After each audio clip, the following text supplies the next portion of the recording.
नमस्कार, मैं doctor Indu Agarwal, HOD department of preventive oncology, Rajiv Gandhi cancer institute and research centre. मैं आज आपसे बात करूंगी ब्रेस्ट कैंसर के बारे में।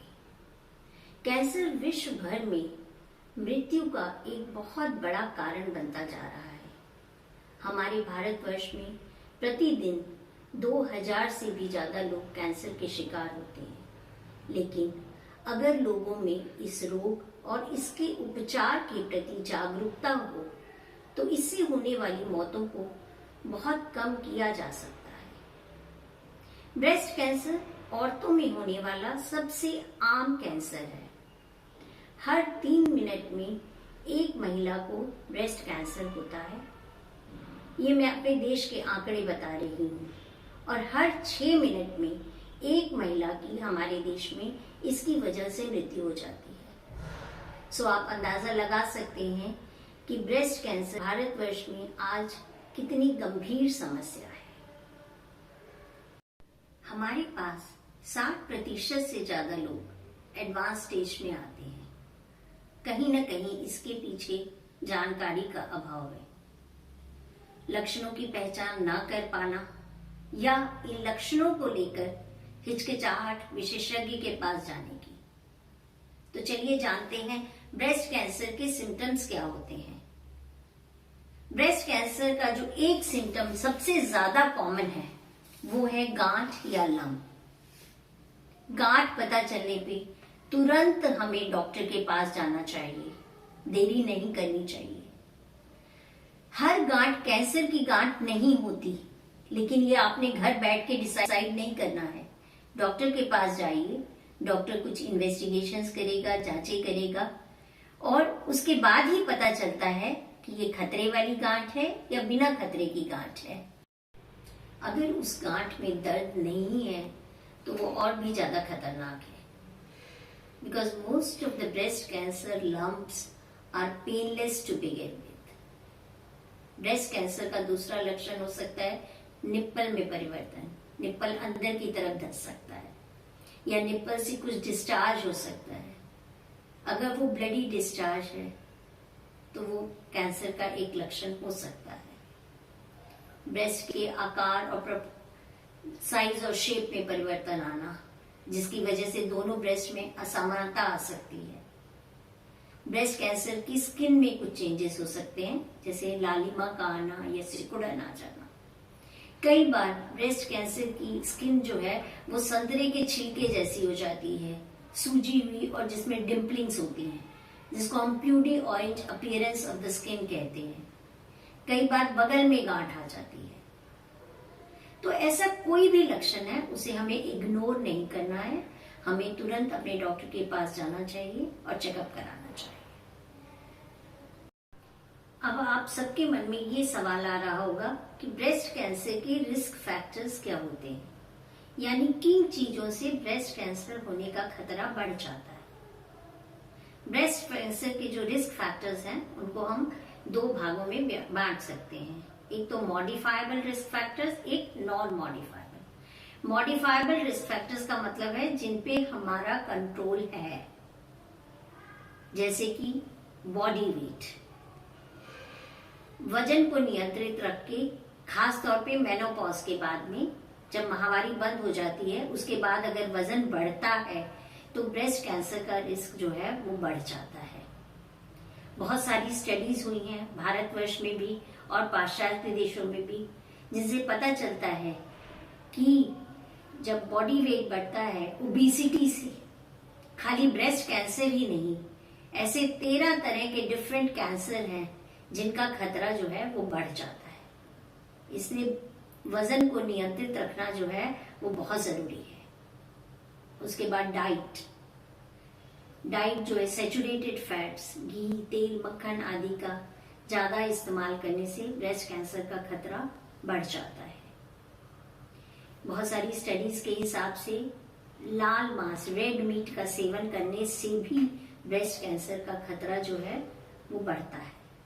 फिर फिजिकल एक्टिविटी, प्रतिदिन अगर हम 1 घंटा व्यायाम करते हैं तो ब्रेस्ट कैंसर ही नहीं और भी बहुत सारी बीमारियां जैसे हार्ट अटैक है, डायबिटीज है, सभी का खतरा जो है कम होता है। इससे जरूरत है व्यायाम को हमें अपनी रोजमर्रा की जीवन शैली में इंक्लूड करने की।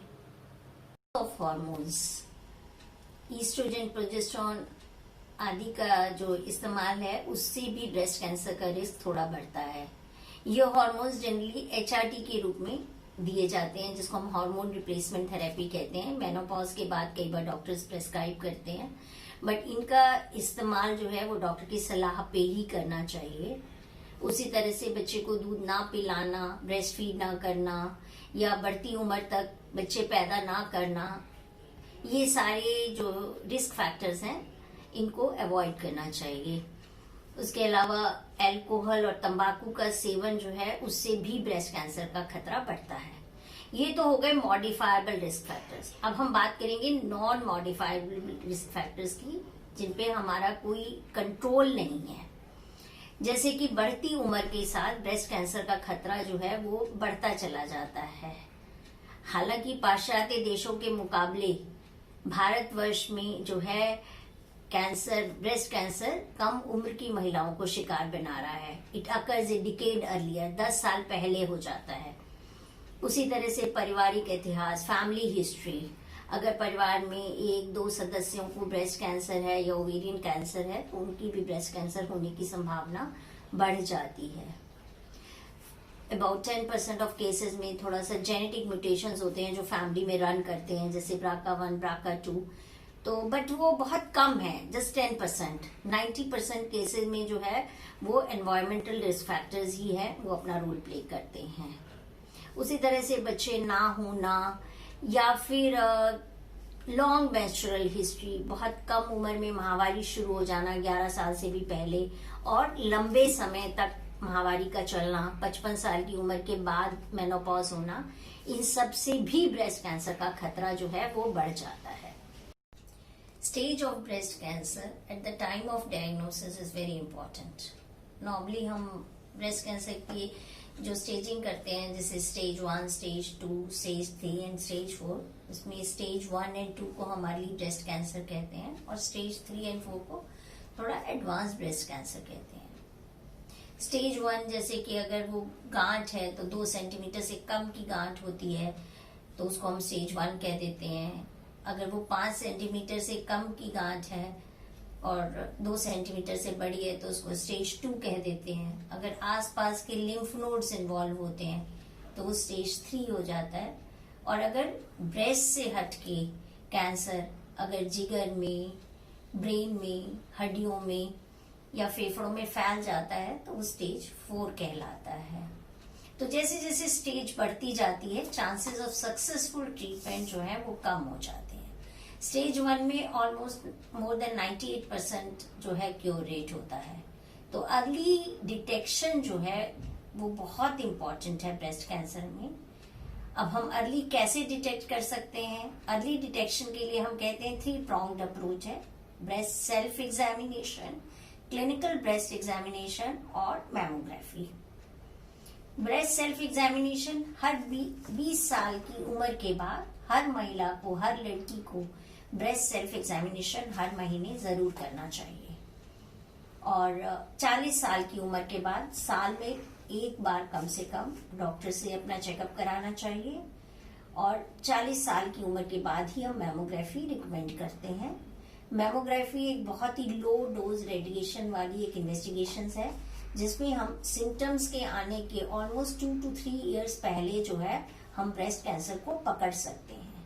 और ये 2 से 3 साल जो होते हैं वो ट्रीटमेंट पॉइंट ऑफ व्यू से बहुत इंपॉर्टेंट होते हैं। तो मैं यही कहना चाहूंगी कि हमें किसी भी एबनॉर्मैलिटी को नजरअंदाज नहीं करना चाहिए। महिलाओं को अपने स्वास्थ्य के प्रति जागरूक रहना चाहिए। और सबसे बड़ी बात यह है कि कैंसर कोई लाइलाज बीमारी नहीं है। कैंसर का इलाज संभव है। हमें इससे डरना नहीं है और हमें इससे प्रोएक्टिव होना है। मतलब हमें जो है डर के नहीं हम इस बैटल को जीत सकते हैं। कैंसर का इलाज संभव है।